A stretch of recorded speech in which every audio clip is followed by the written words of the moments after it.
This is a video demonstration of the HumanOptics Artifical Iris being implanted in the capsular bag in a 70-year-old male who had previously undergone minimally invasive glaucoma surgery.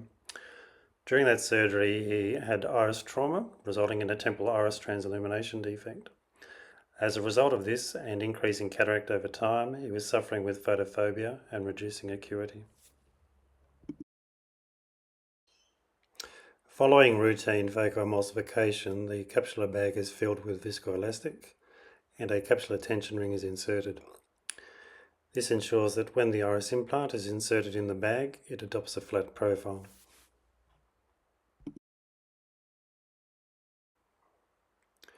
Next, an intraocular lens is inserted in the bag using a standard technique.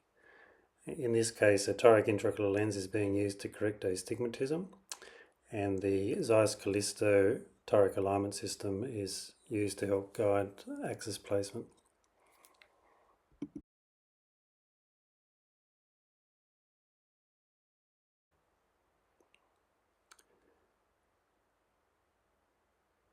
Next, I remove the viscoelastic in preparation for injection of vision blue.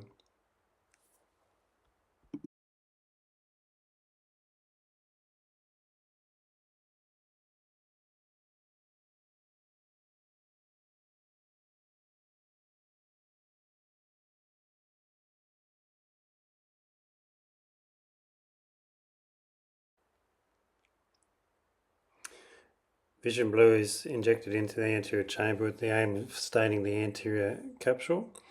This helps delineate the margin of the rhexis to ensure that the iris implant is placed within the bag and not in front of it.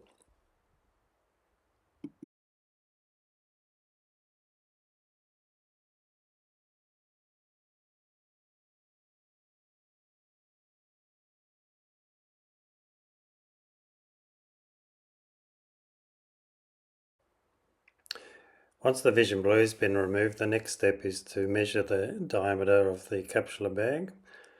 This measurement is needed to cut the iris implant to size. The measurement can be taken with an intraocular ruler, but in this case I didn't have a ruler available, so I substituted with a straight cannula and artery forceps to mark the length and then measure it against the ruler outside of the eye. The measurement was 11 millimeters, which meant the implant, which should be 0.5 millimeter less than the diameter of the bag, should be cut to 10.5 millimeters. So a 10.5 millimeter trephine is placed centrally over the iris implant. The position is adjusted to ensure that it is centered correctly.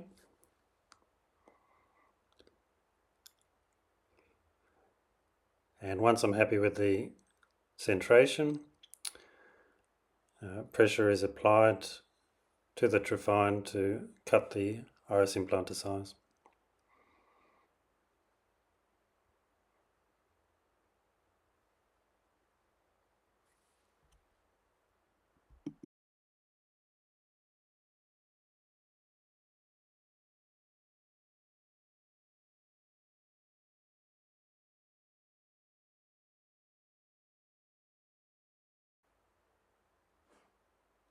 Following this, the rim of excess artificial iris is removed from the edge of the trephine, and then the trephine is removed to reveal the iris prosthesis that's been cut to size.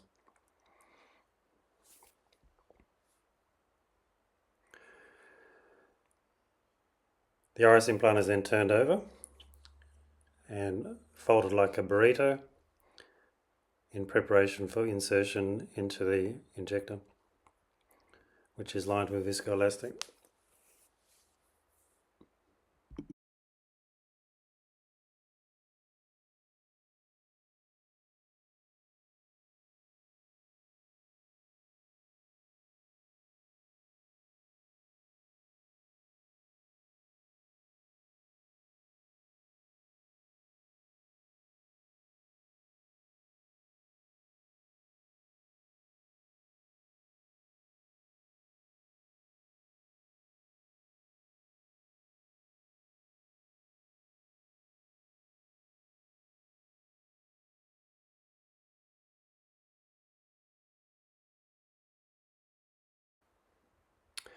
Using the loaded injector, the implant is inserted into the anterior chamber, ensuring that the coloured side of the implant is facing up.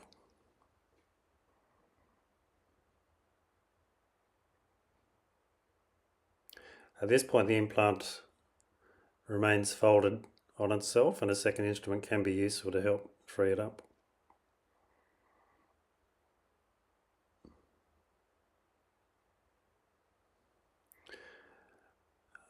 At the time of injecting, the leading edge of the implant went below the rhexis and into the capsular bag, but the sides and trailing edge of the implant were in the anterior chamber. So I'll then use a posterior tapping action against the implant using a second instrument to push the edges of the implant under the rhexis.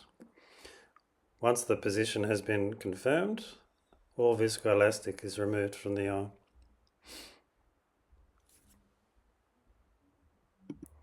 Following removal of viscoelastic, intracameral cefazolin is injected.